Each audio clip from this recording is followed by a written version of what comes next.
All right, good morning, everyone. It is 10 a.m. This is the joint meeting with the Village of Ruidoso and the City of Ruidoso Downs Wastewater Treatment Plant Joint Use Board. We'll have a roll call, please. Bertha. Yes, sir. Chair Crawford. Here. Councilor Jackson. Here. Councilor Salas. Here. Mayor Holman. Here. Mayor Pro Tem Walker. Here. Thank you.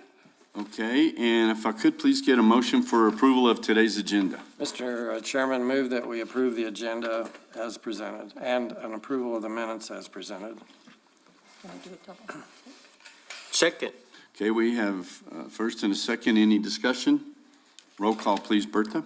Okay, Councilor Jackson. Aye. Councilor Salas. Aye. Chair Crawford. Aye. Mayor Holman. Aye.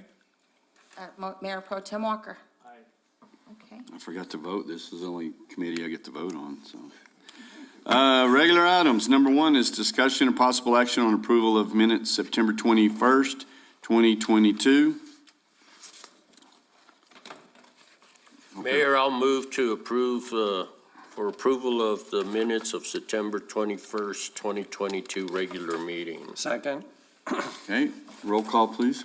Councilor Salas. Aye. Councilor Jackson. Aye. Chair Crawford. Aye. Mayor Holman. Aye. Mayor Pro Tem Walker. Aye. All right, thank you, gentlemen. And item number two, hopefully you get the revision, is discussion and possible action on final change order number 4 with SAK Construction, Inc. for a decrease in contract in the amount of $1,194,406.43, including gross receipts tax, and requesting an additional 96 calendar days to August 31st, 2022. Excuse me. Yes, sir. Mayor, members of the board, this is the final change order and closeout for SAK. This was the restoration phase, the first phase of the FEMA project. So this, like I said, we're trying to close this phase out. There was a change in contract of $5,074.88 in the village for a manhole that was lined by SAK while they had the people on the ground. You know, they had the traffic control set up, everything was ready to go, so they went ahead and lined it without, the approval. So while they were there, they just knocked it out. And the other part was in Ruidoso Downs. There was a piece of liner. They had lined all the way up to one manhole and then skipped a 30-foot section and lined out of the other manhole. And instead, like I said, again, they had it all set up. It was documented that it did need to be lined. It wasn't called out, but it was documented through Phoebe and myself that it did need to be lined. So they went ahead and did that. Okay. And that was for $11,624.52. Okay. So that being said, the total closeout for this project is $1,194,406.43 and a deduct. Okay, the way this reads, it says there's a decrease in the contract in the amount of $1,900,000. Yes, yes, So that's the total deduction. yes, sir. And the other part was because it was found that a lot of the line had already been lined? Yes, a lot of the line had already been lined right after the 2008 flood. When SAK actually went through, that was part of their scope, is to go through, clean up the lines and videotape, and then engineer would make the recommendations. We'd all come together and make our recommendations on what needed to be lined and what didn't. Okay, so we were able to do, does that surprise anybody?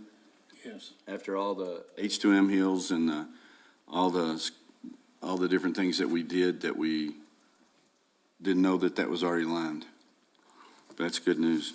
Any other questions for And Mr. Adam? I do have a little slideshow here if you guys want to, I Yeah. can go through it. Yeah, we'd like to see That it. would be good, because the black and white pictures don't do it justice here. Maybe I have a slideshow here. Is there something else back there?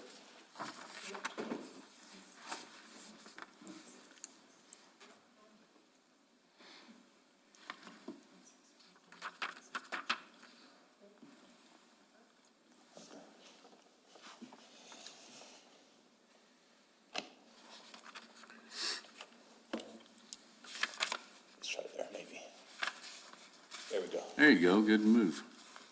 Okay. So basically restoration of existing sewer lines and manholes, that was called out for this project. Project purpose, addressing damaged sewer lines and manholes resulting in 2008 flood event. Improvements must be documented and approved by FEMA. Bid price was $8,366,000.44.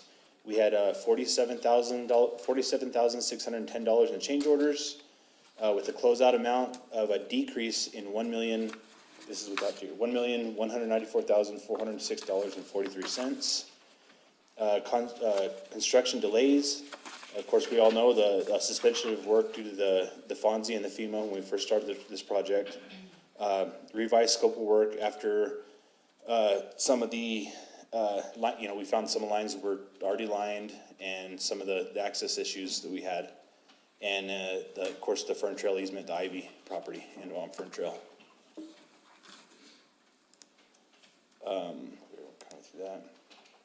Total project rehab was 12 miles from the Mescalero border of Upper Canyon down to the wastewater treatment plant. Cured in place pipe liner process, trenchless technology. Basically, it was a resin they put inside the pipe. The cured temperature of 130 degrees. It expanded the resin and actually cured inside the pipe to make a new pipe inside the existing pipe.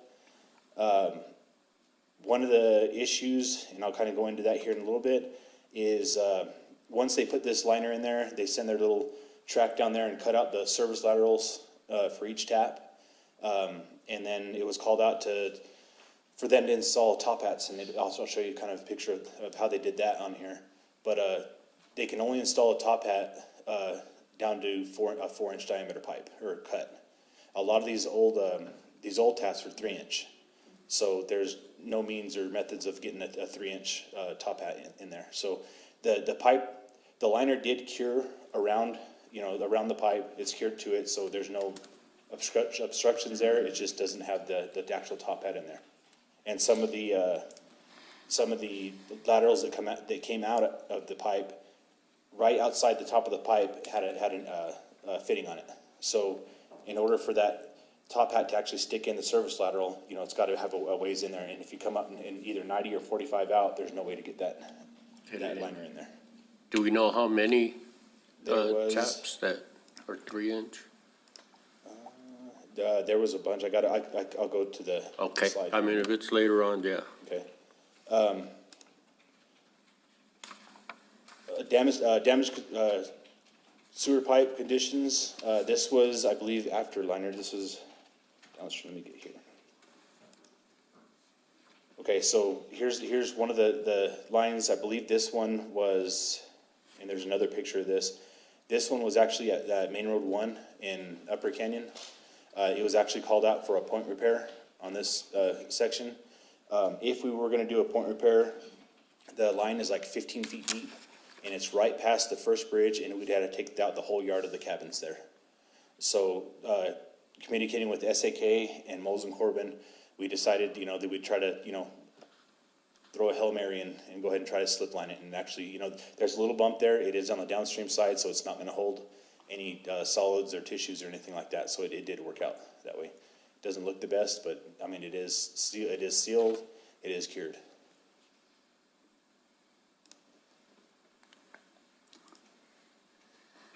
Here's another one. Like I said, these are kind of the ones that, you had the offsets in the pipe, and this is what the liner, afterwards, after the liner went through, or the liner was installed and went through and fixing the offsets.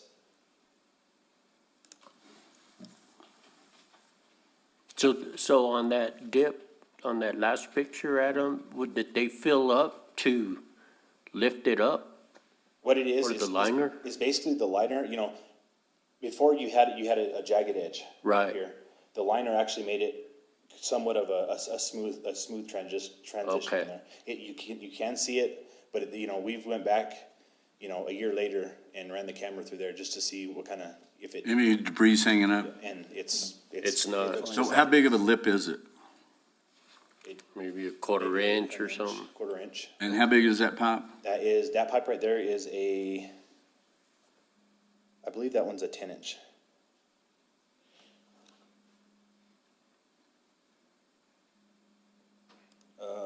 River Trail. This one is right behind river crossing there. Here's this was the existing pipe. You can see the cracks in the pipe. That's, when the river came up, that's where we're getting a lot of our infiltration. Next picture, that's after the liner. So, I mean, it smoothed out the pipe. It's a brand new pipe inside. Now, how was it stabilized after the crack? Basically, well, when they put the liner in there and then they heat it with their steam, it activates that resin and actually makes another pipe inside that pipe. So basically, you got a casing around a new pipe. So it just vulcanizes, basically. Yes. And how thick is that again? I'm not exactly sure. Corey, are you still on?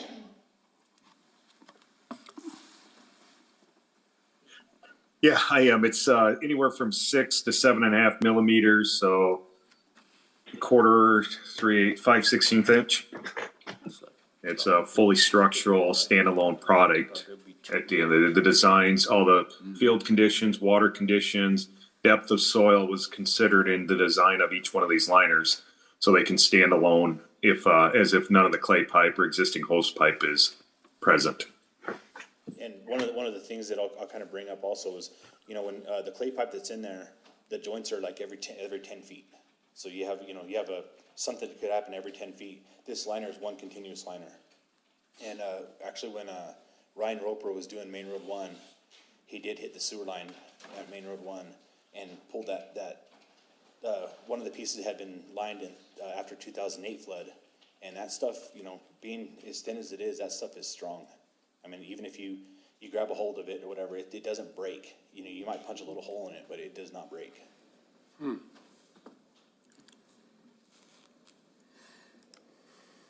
Two Rivers Park. This line actually went from the road across the river by the pavilion to the extra parking lot. Again, here's the pipe before. I don't know if you guys can. Yeah, you can see the cracks in the pipe going across the river. After you have a brand new line in there, and all this was done to basically the engineering, and when we hired SAK, we wanted at least a 50-year life on all our lines. So basically, you're extending these lines 50 years from what they were previously what you're seeing. Two Rivers Park, this is actually on Robin Road.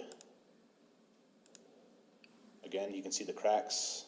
That's from debris, and you get those surcharges, what we had during the 2008 flood and even the 2021 flood. And you get rocks bouncing around in there and everything else cracking that pipe. And again, you got a new existing pipe. After the new liner is installed, service lateral connections are sealed with the top hat inserted and adhered to new liner and service laterals.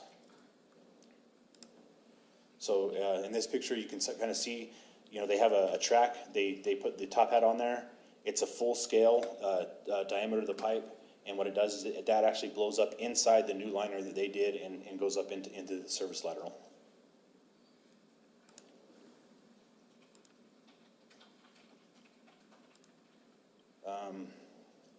Here is this is actually in the downs. You can see this is a cast iron pipe. You can see the scarification on the bottom of the pipe from all the debris. This is afterwards. You can see a service lateral, and I believe this next picture is the top hat installed.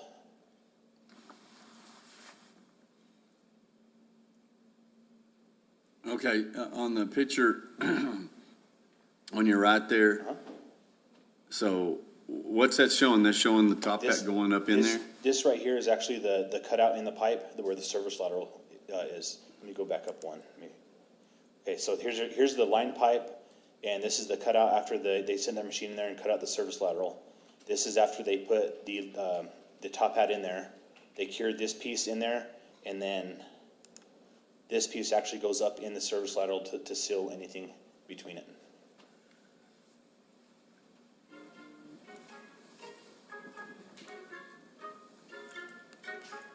This is Malone Road. Again, here's you have the wastewater treatment plant right over here. This is where it crossed. This was actually done after the 2008 flood. I guess somebody tried to tie in a house or something back in the day, and this, they just broke the pipe and stuck a piece of pipe through it. And that's what that picture is on the left, Yep. right there. So this is the service lateral coming through the clay pipe. And you can see the damage it did when they just broke it and stuck it in there, and they tried to cement or something around it. So what did we do there? So Did we just There's seal it off? we did the liner, and the liner actually sealed around the broken piece of pipe. Okay, so we left a broken piece of pipe in there. We never figured out where it went? No. The pipe, we never found a broken piece of pipe. We just found where the opening was. So whether they broke it and took it out, or it's already down to the wastewater treatment plant from back in the day, they did seal it up. Okay. So Adam, going back to the 3-inch service lines, it's just like that first picture, it's just cut, just the liner, Yes, right? it's Just like this that, right, and yes. then there's no top hat. But it is, like I said, the liner does seal to the existing pipe. Right, So, I right. mean, it's sealed, it's just, you have the kind of a jagged, formation there, and it's not as good as having a top hat, but, I mean, that's the best we could do. We couldn't have there's no way to get a 3-inch, top hat. Right, okay.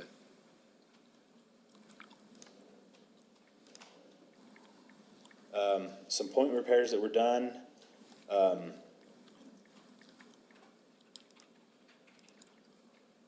So here's one, this is on, let's see, I think this is on, I believe this was on Malone also. This is part of some of the pipe we found.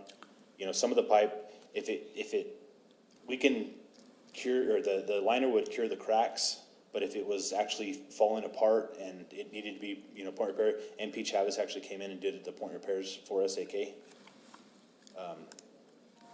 can see some of the stuff they dug up. This was on Malone Drive. You got the boulders. It was never really bedded, a lot of this pipe in there.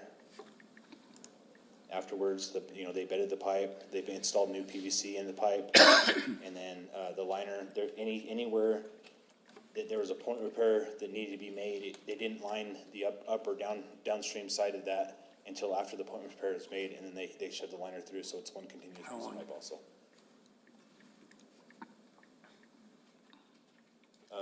Fern Trail. This is the Ivy easement that we're waiting on. Like I said, this was one of the ones that there's no way we could have put a liner in it. It was just too beat up. And this is during construction, new PVC pipe, 2 new manholes.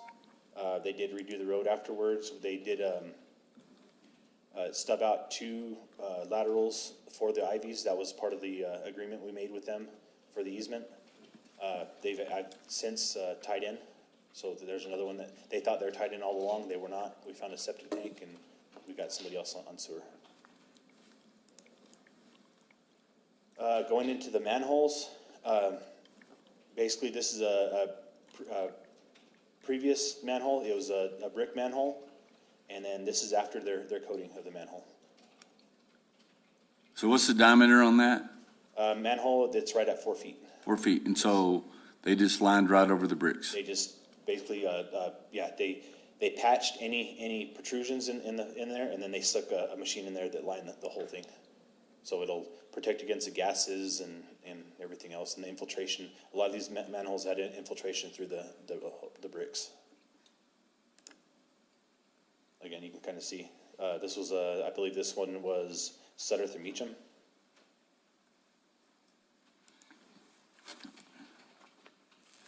And we did take out all the manholes that did have the steps in them. Were not up to code anymore, so we did take out the steps. We do have harnesses and descending hardware now that we use in manholes.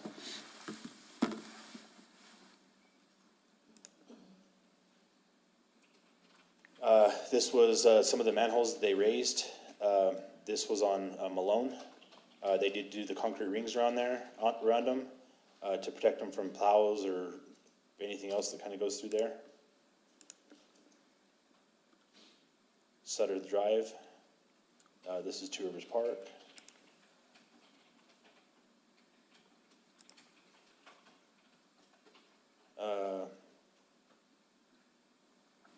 And that's pretty much it. I mean, like I said, there's a bunch here, but I mean, for time's sake, unless you guys have any other questions. Any questions, anyone? Comment. Yes, sir. Every time I attend a meeting up here, I just can't believe the technology that's involved. It's really impressed. You learn a lot. And I see Isaac here and the employees we have, they're really good at what they do. I'm impressed with it. But it's just amazing how much things have changed. The question, right there on Eagle, going down just before you get to the river on the left. On the bridge? Yeah, what's happening there? I'm curious. The village owns that property, and to try to do part of the realignment of the road, river restoration. Well, Mr. Boyda, where'd he go? He had a phone call. So we took that out to do some river restoration and to work on a realignment, the way the street there, Rio goes up and over behind Downshift Brewing and all that, to work on that area. And if you want to, Mr. Boyda, come on in. So it doesn't have anything really. No, it doesn't have anything to do with the sewer. Okay, I just. Eric, right here.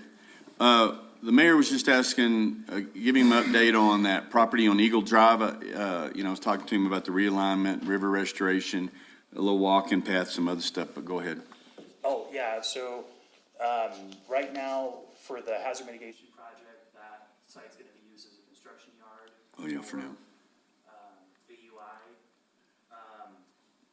But, the future plans for it are, we're gonna be putting in a stormwater catchment basin off of, Eagle, so catching that water coming off of, Midtown. Right now, it just flows into a concrete channel right into the river. So we'll have a large catchment basin that fills up about a third of that property, and will drain out slowly. So we will stop those peak flows and prevent some flood damage. Well, I saw that work yesterday, and one reason I was extra curious was in 1948, maybe. My mom left Texas with 4 little bitty kids, and my grandmother was coming along because she had an old cabin right on that spot, and we stayed there for quite a while the first year. No lights, no water. But that old cabin saved our life. I carried water from the river then. You drink water out of the river. You wouldn't want to do that now. Yeah. But it was right on that spot where all of that is going on.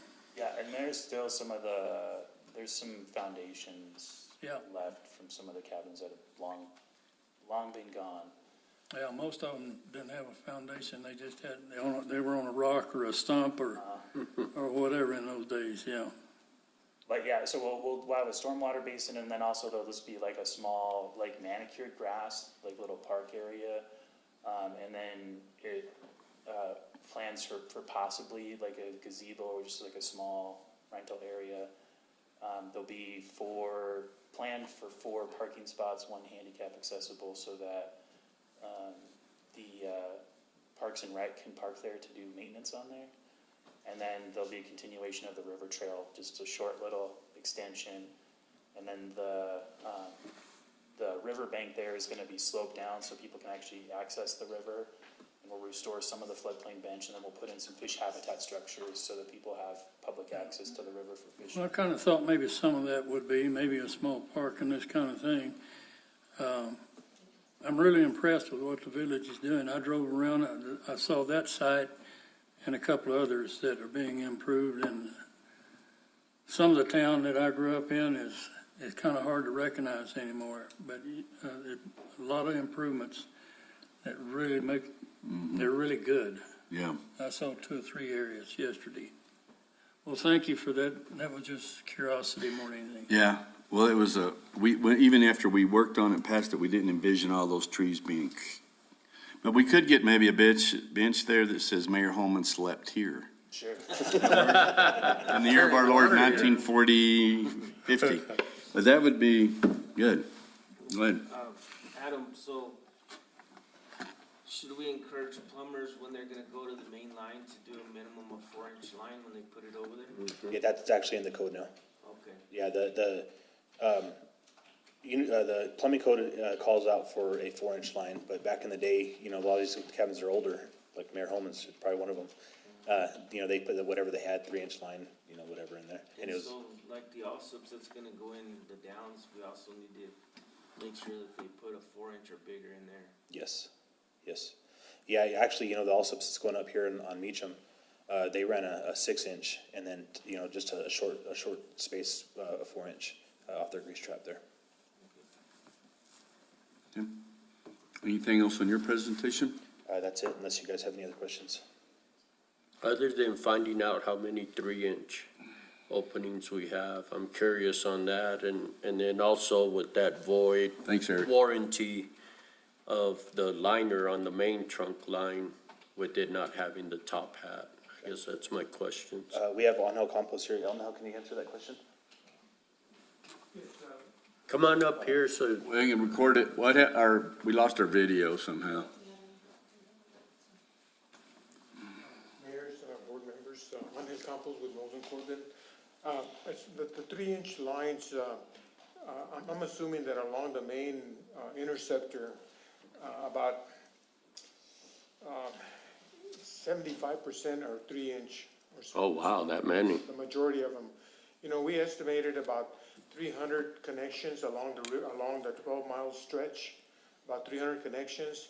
And SAK, they only found like about 70. They were larger than 3-inch. So there's a lot of them. Okay. Wait a minute, you said 75% of them were 3-inch? My math is a little. Oh, yeah, well, so, but you're saying they only found 75 out of an estimated 300? There's a little higher than, it's a little higher. There's about 70 out of district. Okay. The 70 being the 4-inch or larger? Okay. Well, no, there's more 3-inch There's more 3-inch, than 4-inch.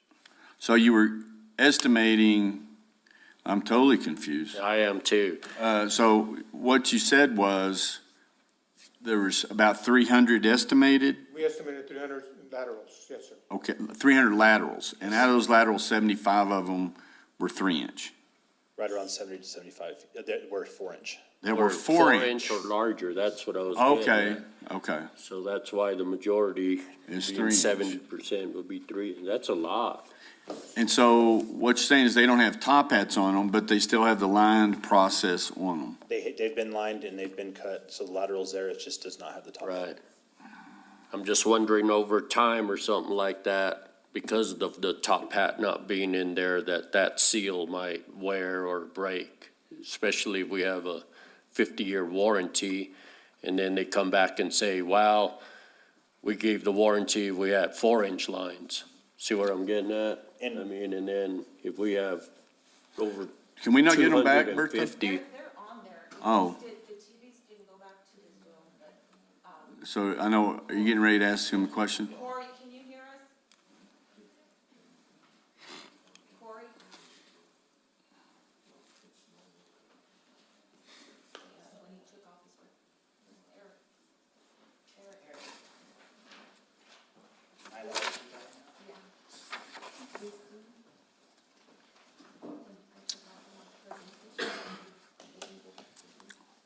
Because it's starting to, that's the warranty is a good question. It's kind of like bondoing your Hey, Corey, exhaust manifold, and then it works really good. I'm for a on. while. Yeah. how are you on? Can you hear us? Oh, Clayton's going to tell us. Members, Mayor, I could hear Adam and I could hear the council members Okay. talk. There was a faint voice in the back that I could not hear. And I believe now that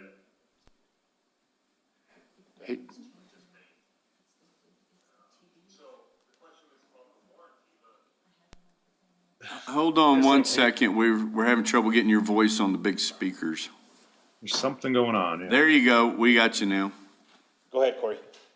Okay, thank you, council members, Mr. Mayor. I think the question was about the warranty. Is that right? Yes, sir. Yeah, the warranty, we'll stick with the warranty per the contract documents, and there is no issue with having a cutout 3 inches or 6 inches. Across the country, 95% of all the liners that are put in the ground today don't have top hats on them. Now, the industry is moving towards putting top hats on all the service connections, and that includes lining from not just a top hat, but a liner inside the lateral from the main line all the way up to the clean out on every home. So that's a one line, and then they put a top hat over that, so it's a sealed connection, and that takes away I hate the word liability, but the better word is the public utility has their assets sealed from end to end, manholes, clean out, all the way down. Okay. To answer the question, there's no issues. I understand that part, but on the warranty part was, since we have so many 3-inch laterals coming into the main, would that affect any of the warranty? No. Okay, that answers my No. question. And just to Okay. clarify, Clayton Tenike with Moles and Corbin. So when we're talking about 50 years, that's a service life. That's not a Right. warranty on the Right. product. So yeah, Corey's right, whether it's a cutout for the 3 or a 6, the warranty for that lined pipe remains intact. Part of the reason we went with the top hats in the design was because so much of the main interceptor follows the river and is subjected to groundwater at frequent times throughout the course of the year. That top hat gives a better seal to prevent infiltration through those points of connection. And did we do a survey of the line prior to saying, we could only provide 4-inch? We have 273-inch. So until they're at the point of doing the construction level video cammering and installation, as you drive a camera through, it's difficult to tell if it's a 3 or 4. Okay, So I think the reduction, which substantially more 3-inch than was anticipated, that's part of the big cost savings that's resulted in this deduct for the final change order. Is because those were planned to be installed as 4-inch and with the top hats, but those didn't end up getting installed. okay, Okay, because that wasn't mentioned earlier. yeah. That was a big portion of the reduction. So that's a big part of the reduction. It's not just the length of the pipe that was not, had to be redone. Yeah, that was I think there was 600,000 in the reduction for top hats. Wow, that's a big chunk. Okay, it talks about installing, that's the lateral connection seals. Yes, sir. Okay. Because it didn't say top hat, that's why I'm getting confused. We got talking about A over here and we're calling it B over here. So the total was 829,000 and an actual cost was 223, so a reduction of 605. Yes.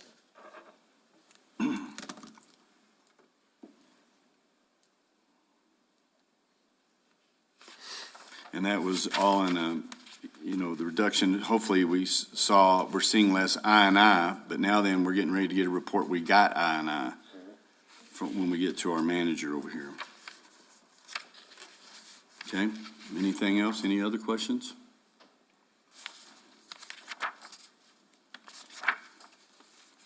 No? So we got a good product? Yes, sir. Okay. Mayor, I move to approve final change order number 4 with SAC Construction, Inc. for a decrease in contract in the amount of $1,194,406.43, including gross receipt tax, and the requesting of an additional 96 calendar days to August 31st, 2022. Second. Okay, any final discussion? Okay, I appreciate those guys at the time finishing that up with SAK instead of stopping the job. Roll call, please, ma'am. Yes, sir. Counselor Solis? Aye. Counselor Jackson? Aye. Chair Crawford? Aye. Mayor Holman? Aye. Mayor Pro Tem Walker? Aye. Thank you. Okay, thank you, gentlemen. Thank you. Okay, Isaac, monthly report on regional wastewater treatment plant.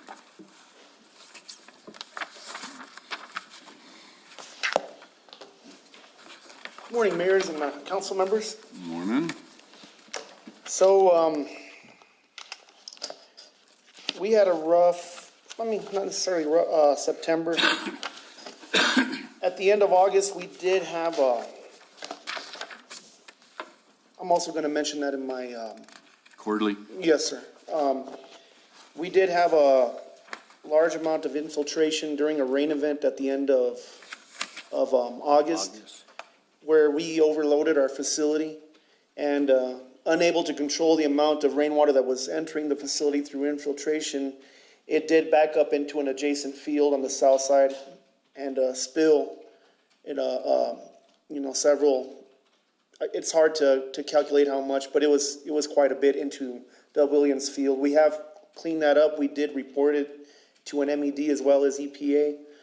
And as a result of all this rainwater that came into the facility, it filled up all of our equalization basins, all of our old clarifiers, and our lower lift. So during the month of September, we had to treat all that rainwater to try to be proactive in case we had another rain event. We needed to be prepared to handle that amount that could possibly come in. So as a result of that, we diluted our facility out, lowering our solids concentration, and therefore diluting out our nitrifiers that help aid in the nitrification process where we remove nitrogen. And therefore, we did violate our permit for the month of September. We did take a sample at the beginning of the month and came out at, our limit is 37.8 pounds per day. We did have a 44.2, which is not, too much. Anything under 3 milligrams per liter, below 3 milligrams per liter of nitrogen, pretty much we're gonna pass our permit. Anything above 3, which our highest was 3.5, I mean, we barely failed our permit. It's not like as if we've put out, hundreds of pounds of nitrogen or even milligrams per liter of nitrogen. We just missed it by 1 point. And we did fail again in our retest. And I contribute that to all the infiltration and the dilution factor of the rainwater we were trying to treat. On a good note, we did pass this month though, so we're already in the clear on that. Good So, to normal operation. yes, we're back to normal. And we did have quite a bit of infiltration in this last weekend from the rain, and we're still trying to treat that as well, but we already passed for the month, so we're sitting pretty, and we've already adjusted our operations to handle that amount of excess water that's coming into the facility. Other than that, I mean, we still passed all of our TMDL, such as VOD, TSS, and E. coli. So the only thing we failed in was the nitrogen, as well as that spill. Well, I appreciate you not, since with all the rainwater or whatever, I'm glad you just didn't run it out on the ground or No, and we did. you did do the right thing. Yes, sir, because we caught as much as we could, and we treated it all, and we treated every bit of it. And we're backed up a little bit right now, but we're getting back into, we're treating that as well as the week goes by.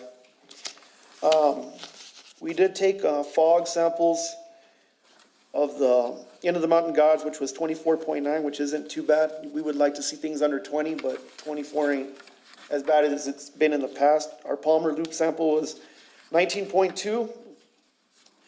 We are taking our fog samples to test for the downs in a manhole instead of where we used to take it in our facility. That way we can get a better representation of what the downs is contributing, because we've been getting negative numbers, and that's kind of impossible to get negative numbers after you, even though you guys do a great job, there's still gonna be some. And so we're just trying to figure that out and grab samples on a different location. So we'll have those results on our next JUB meeting. Everything coming into the facility though, I mean, was 20.5, so that's not bad at all considering.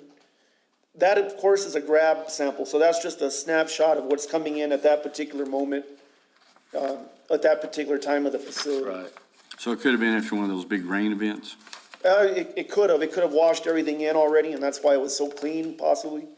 Other than that, we passed our, phosphorus, so we didn't have to report on that. Any questions on my monthly?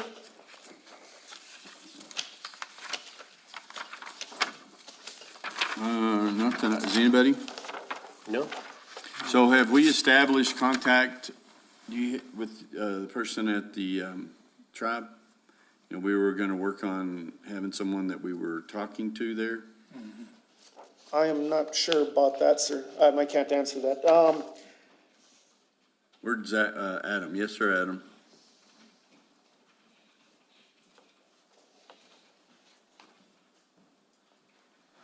Mayor, if you want to ask me the name, I could have given you the name.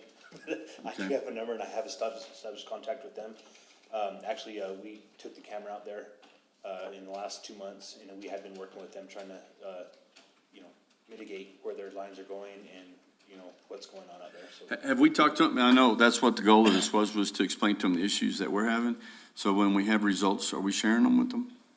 No, I will reach out to them. Yeah, I would let them know, yeah, hey, this is looking good, or, explain it's a snapshot in time or whatever, but if they're gonna be part of the solution, they should share in the information, I think. So if you would just make sure that they're included in on that.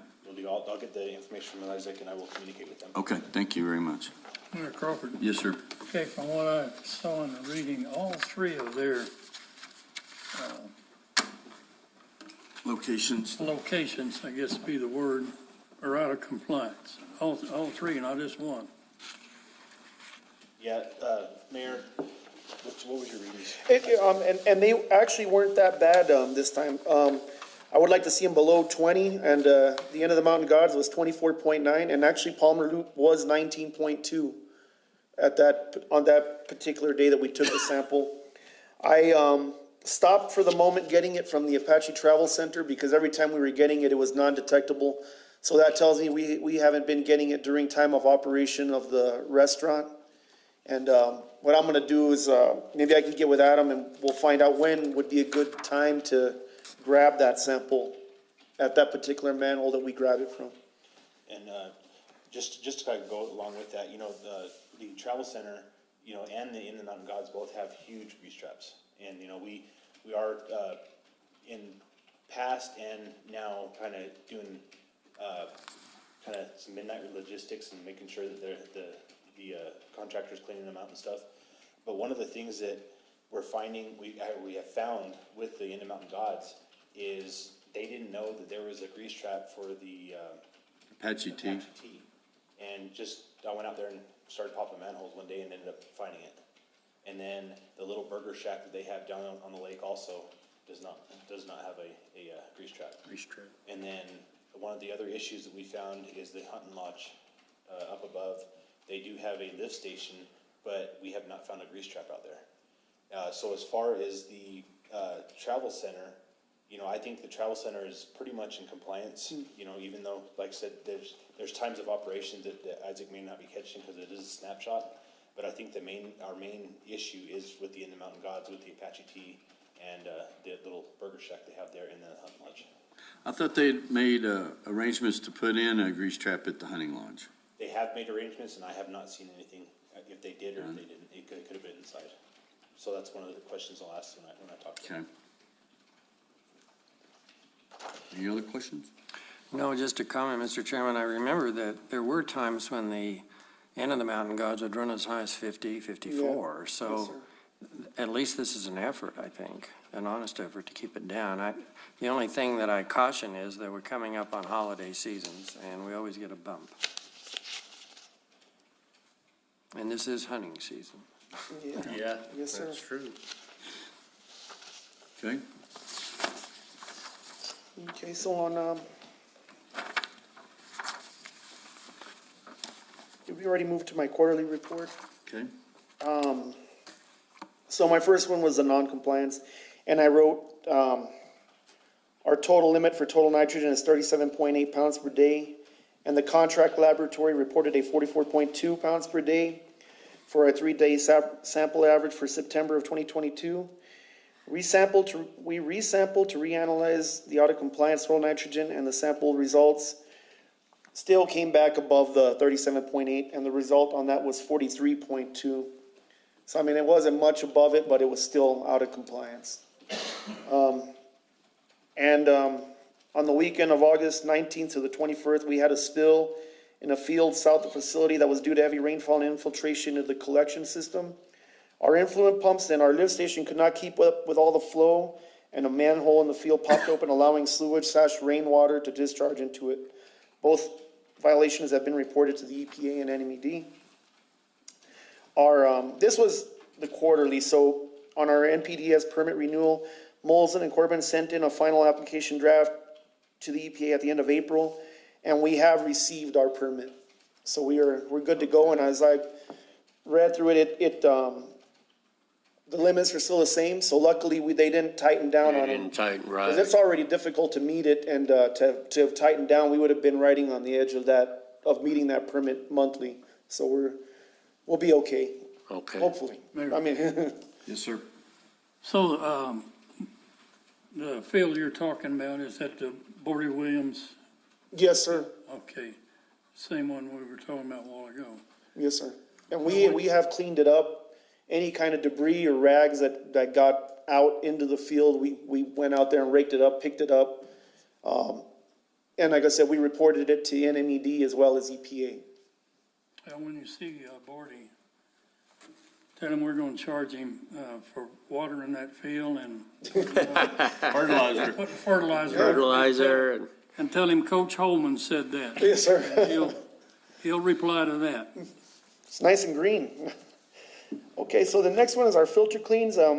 We completed 2 basins worth in the month of April. We are in the middle of doing our filter cleans right now. We've already completed, we actually today brought on 1 basin that we've already completed. Next week, we're gonna tackle another basin and hopefully get it done in 2 weeks as well.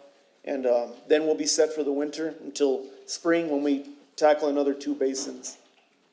And what we're finding, I mean, they're looking in pretty good shape. We did throw away an entire basin worth of filters and replace them with new. So now it's like we have a brand new basin worth of filters. And a lot of those were already 10 plus years old. So they did meet their life expectancy. And just to keep the plant in compliance and not have any kind of issues or problems, we went ahead and replaced every single one in that particular basin. So that's good. That's good planning. yes, sir.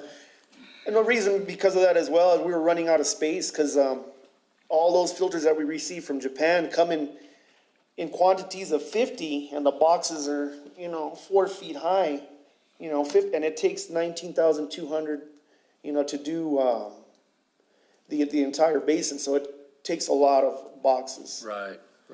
So what kind of inventory do you still have on those? What's that? What kind of inventory do you still have on those? We have another basin's worth, if not possibly 2 basins worth. So we're going to order a whole other shipment. It takes 6 months to get here from Japan. So we don't have any issues with supply? I know at one time that was a big concern. No, luckily they still have them in stock. I am, however, if it gets approved, they're going to have a training in Dallas on a Kubota training on our filters as well as new ones that they have out. And like I told everybody, you can't just sell me something without proving that it's working. For our future basins, when we put them online, we might be able to put the brand new filters in them, the new improved kind, that'll have a capacity of pretty much our whole facility in 2 basins worth. So when we do our cleans on our other ones, these 2 basins should handle, at least 50 or 75, if not even more % of the flow coming in, getting treated. How do you do that? Supposedly they're better. Like I said, though, I'm seeing is You're believing. still pushing something through small holes. Yes, sir. And they're still going to have to be cleaned manually. Right. It's a sales pitch, and they're going to give us a training on them, and as well as ours that we have in online as we speak. So we'll see how that goes and see if, Yeah, it needs, for cleanability and durability, I think Yeah. would be the, no matter what, everything is, they said it was gonna have to be clean, once every so many years. We clean them, like every year, every single basin. You haven't had to purchase any, but, I would assume everything at the treatment plant, those filters, have they gone up like everything else?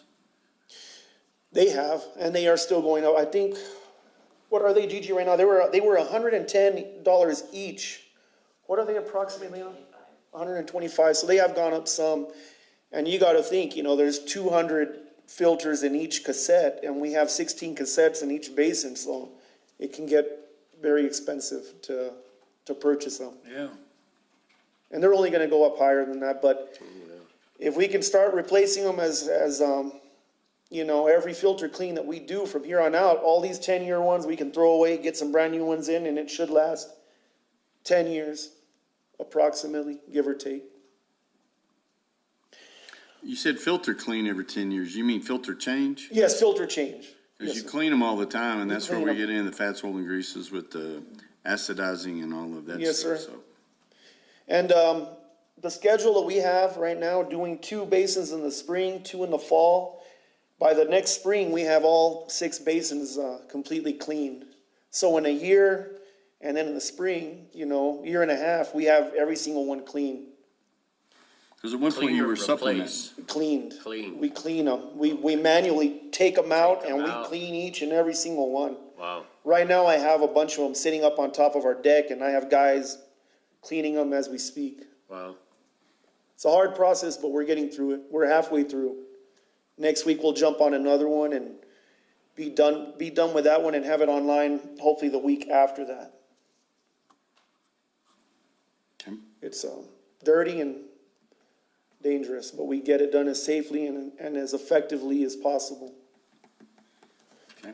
On our new hires, we recently hired a gentleman that should be starting within the next few weeks. I understand that we did take him from our collections department, and I know they are very shorthanded, so he's gonna stick with them until they're ready to let him loose and come with us. We're able to handle it without him right now, so we'll get him when we get him. Who is that? Richard Butler. And he's anxious to get out there, but he's got to stick it out. I mean, if you're shorthanded, I can't take operators from another department that desperately needs them. So we'll make it work. And he's a 4-2? No, sir. I haven't been able to get level 4s in years. Really? Yep. Yes, sir. I thought we had an abundance of 4s after the program that we started with the NMU. Even in my department, myself, David Denny, and Joel Rowland are our level 4s. Only 3 of us out of the 8. I'm having to get. You're double 4, right? Yes, sir. I'm a double 4 as well as a Lab Tech 3. I'm the highest you can be in New Mexico, as well as David Denny, my right-hand man. And these tests are hard. I'm trying. I send them to school whenever I can. I send them to test whenever I can. And like I tell them, you got to put in the effort to study, or else you won't pass these tests. Right. Seems like it's a lot of math and chemistry too in those It tests. is. And some people, they have a hard time in those subjects. But I did. yeah, I try to give them as much material and opportunity as I possibly can to get them to pass these tests. But you can only lead a horse to water. You can't make them. That's what I keep hearing. So the succession plan we've discussed before, because you got a few more years. And so you're looking at Denny, is that who we're looking at? And Yes, how sir. much time does he have? Hopefully, maybe another 10. But then again, I can't speak for the gentleman. Yeah. He is a little bit older than I am. But Joe Rowland is of He- an age too, right? Yes, sir. He's going to retire within the next 5, I think. He used to work for my dad years ago at the end. Yep. Yeah, he's getting up there. I just had a nephew move here from Nebraska. He's going to be teaching those colleges out. He has his PhD. Be teaching chemistry and some of those courses like that out here at this college. Oh, good. Yeah, he just accepted a job there. That's good. Any other questions? That's all I have. I just had one, Isaac. I think I got lost on the first turn, but we often talk about the filters and then we talk about the screens. And as I recall distantly, we had a discussion about whether to refurbish or to replace the screens. And I wasn't sure where we were with that. That is still in the works, and that is part of the master planning process. And I believe we're still waiting on a quote from Oviva. Well, we're talking about installing screens. You don't have any screens. Yes, we have screens. yes, we have three fine screens that are already 11 years old, and they run all day they run sporadically every single day, every 5 minutes. You know, they go off, and as the flow comes in, they plug up, and there's a level transducer. So as it senses a flow coming up, it tells the screens to kick on. It lowers the flow down. You know, it keeps it flowing through those screens, getting screened. And as they plug up, you know, they kick on again. There's water jets that remove the debris. They're 3 millimeter openings. So what's happening? They're just aging. You know, they're 11 years old. They run all the time. So a lot of the welds on the inside are broken. So they're still operating, but you know, we need to really get these fine screens completed, refurbished or replaced, whichever one is more cost effective or convenient for the facility, so we don't have downtime. Having been through it, I think that impacts almost directly on your filters and the life Yes, of it your does. filters as well. Because you got to remove every kind of debris that comes in, otherwise it just gets stuck on the filters that we have to clean manually. You know, I've wondered about something, and I just found out from the Ruidoso mayor that we're about to get that also started down there. He knows stuff before I do sometime. But with the additions, that's a good example. I wondered, I think we're getting ready for another boom, particularly the Downs. If you guys are going to be able to keep up with the growth. We should be able to. We do have those spare basins that could add another 1 million gallon capacity to the facility. So it is in the works, in the master plan, to get those last 2 trains in operation to add another 1 million gallons per day capacity to the facility. So we are prepared for it. Yes, sir. Okay, thank you. Yes, sir. And then hopefully next month we'll get a report on the acquisition, maybe or maybe not, of the property there. I know that's still in the final stages. Yeah, I know they were doing all that clearing, and then it just seemed like it stopped, and I had heard they were gonna get another also finished first before they started with that one. And that's kind of what I was told, but that it's still going to happen, so. Okay, any other questions for, Thank you, Isaac. Thank you, gentlemen. Yeah, very good. thanks, Isaac. Thank you. Hey, do any of the board members have any reporting that you'd like to do? None? No, thanks. No, Okay. nothing this time. All right, well, that concludes the agenda for today. No further business. This meeting is adjourned. Mr. Chairman.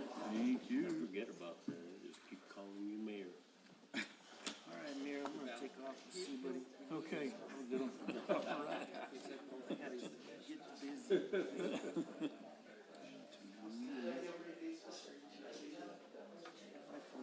Take care, Shake. Do it. See you.